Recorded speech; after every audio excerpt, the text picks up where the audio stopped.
Before mag-start yung Totoy Bato, siguro April yata, May. Oh, it's been a while. Quite a while, yeah. And napakagaling ng mga direktor na kasama mo kasi not one but two. Yes. Oo. Tsaka nakakatuwa kasi nakasama ko na sila sa Nocturno dati. So, to be given a chance to work with them again, syempre, nakakatuwa kasi parang, uy, nagustuhan nila ako, di ba, makaka-work kasi sila Oo, ulit. tsaka sobrang ironic kasi ang angelic ng mukha mo pero parang sa post house, parang ano to. Puro horror. Hindi, pero ako naman kada may bagong trabaho, kada may bagong project, di ba? Kung okay yung story, kung confident naman ako about it, kung okay yung parang mga other details behind it, and then game naman ako. Ano yung pinaka nagustuhan mo sa storyline ng post house? It's a film within a film. Ang gusto ko dito, excited ako mapanood siya ng mga tao kasi makaka-relate like yung mga younger ones. Makikita nila kung paano ginagawa ang mga pelikula noon. Like ito, meron kami mga as in real working moviola. Yung wow. ganun, mga as in nagsasplice kami ng mga negatives. Ganun talaga. Tapos, so yun, parang yung mga younger ones, ganun pala yung film dati. Ganun pala yung pag-reel ng mga film reels. And then, syempre yung parang kung kasama nilang manood yung syempre mga young at heart, 'di ba? Ma-reminisce din nila. Oo nga, ganyan 'yun. Alam ko 'yan. Talaga ganito kami mag-splice dati. So 'yun, nakaka-excite sobra. And of course, bukod doon parang candidate for awards ito kasi nga imagine mo si Sid kasama mo, ikaw, Mikhail Red, and the brother. Hopefully, syempre you always wish for the best. I'm just, ngayon, hindi pa umeere sa cinemas, pero merong mga special screening na abroad. Osaka? Sa Osaka, meron sa Japan. Tapos I'm not sure if pwede nang sabihin, pero meron pang iba na nakaka-excite and sana makasama kami sa ilan sa mga screenings na yun. And not only that, bukod dito, patindi yung mga nangyayari sa Totoy Bato. Grabe rin, imagine mo nung nakaraang bagyo, tuloy-tuloy yung taping nyo. Yes, tuloy-tuloy yung taping namin. So ako sa taping nakabota ako, ganyan. Tapos talagang grabe yung ulan.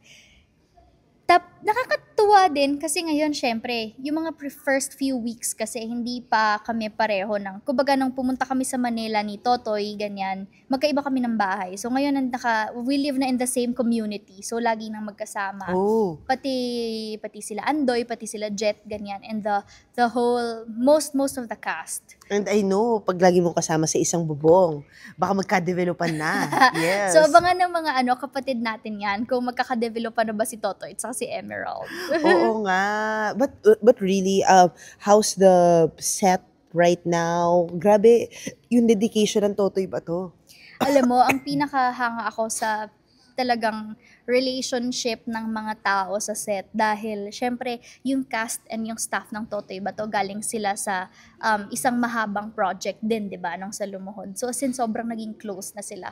Pero dito sa Totoy Bato kami patagal nafe-feel namin na syempre we belong na ganon. And nagiging close na rin. Nakakatuwa. And not only that, dahil after nito, meron pa ulit, Q4, nandyan na yung university series wherein the spotlight will be with you, Will Bea. Ito na nga, maraming fans yung nag-aabang doon. Saka parang ako yata yung nag-spoil nun, Ate MJ. Parang sa mall show, ako yung nagsabi na this year na nila mapapanood. Ikaw talaga, kaya Book pala. 5. Oo nga. Pero excited na rin naman kasi ako. Yung paggawa namin ng university series has been a while, parang we've been here 2 years now. We've been doing this for 2 years na. And we're down to the last 2 books. So, very excited kasi finally, ito na inaantay nila at saka nakaka-excite din kasi dito sa Golden Scenery of Tomorrow, dito mapapanood ng mga viewers din kung paano nagsimula yung pagkakaibigan ng buong Univercada. Wow! So, ito yung and marami ring mga eksena, maraming mga scenes na magtatahi talaga na makikita mo, dito sa book 2, dito sa book 3, ganito sila. Dito magbibigyan ng reason, dito mabibigyan ng meaning, lahat yun. Ano yung pressure sa Will Bea to deliver, lalo na't yun nga, sa inyo magtatahi-tahi ang napakadaming storyline. Plus, grabe rin yung Lance Bray. Siguro ang pressure, doon sa mga previous books, naramdaman naman namin and natin for sure yung init ng suporta ng mga fans at ng mga supporters, 'di ba? So, syempre yung pressure na masustain yun, at the same time, yung pressure that yung pag-aantay ng mga tao will be worth it. Kasi, yun nga, matagal nilang if they've been waiting for this for a long time. So, we hope that it will be worth the wait. Pero I'm sure napaka-opposite nung ano no, nung character sa'yo dahil ikaw yung sikat in real life, 'di ba? At tas dito ikaw ang mai-in love sa isang star. Ano rin, ako natutuwa ako sa story niya kasi hindi lang dahil yung parang kung sinong sikat or what, but mapapakita rin dito sa series kasi yung life, yung kumbaga yung private life or like yung life ng isang artista, ng isang artist outside of the limelight. Have you filmed? Not yet.